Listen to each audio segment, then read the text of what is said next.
നമസ്കാരം.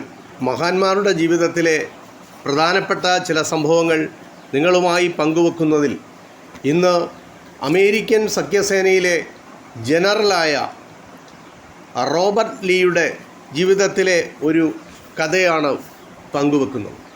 19-ാം നൂറ്റാണ്ടിൽ അമേരിക്കൻ സഖ്യസേനയിലെ ഒരു ജനറലായിരുന്നു റോബർട്ട് ലീ. ഒരിക്കൽ അദ്ദേഹം സഹപ്രവർത്തകരായ സൈനികർക്കൊപ്പം ട്രെയിനിൽ യാത്ര ചെയ്യുകയാണ്. ഒരു സ്റ്റേഷനിൽ നിന്ന് പാവപ്പെട്ട ഒരു സ്ത്രീ അവരുടെ കമ്പാർട്ട്മെൻറ്റിൽ കയറി. മഞ്ഞുകാലമായതിനാൽ അവർ തണുത്തു വിറയ്ക്കുന്നുണ്ടായിരുന്നു. ഇരിക്കാൻ ഒരു സീറ്റ് പോലുമില്ല. യാത്രയുടെ ക്ഷീണത്തിലായിരുന്ന സൈനികർ അവരെ കണ്ടില്ലെന്ന് നടിച്ചു. അപ്പോൾ ജനറൽ റോബർട്ട് ലീ എഴുന്നേറ്റ് ആദരവോടെ തലകുനിച്ചുകൊണ്ട് പറഞ്ഞു, "മാഡം, ഈ സീറ്റിൽ ഇരുന്നോളൂ." അവർ ഒന്നും അടിച്ചെങ്കിലും ലീ നിർബന്ധിച്ചപ്പോൾ അദ്ദേഹത്തിൻ്റെ സീറ്റിൽ ആ പാവപ്പെട്ട സ്ത്രീ ഇരുന്നു. അപ്പോൾ സൈനികർ മുഴുവൻ ചാടി എഴുന്നേറ്റു.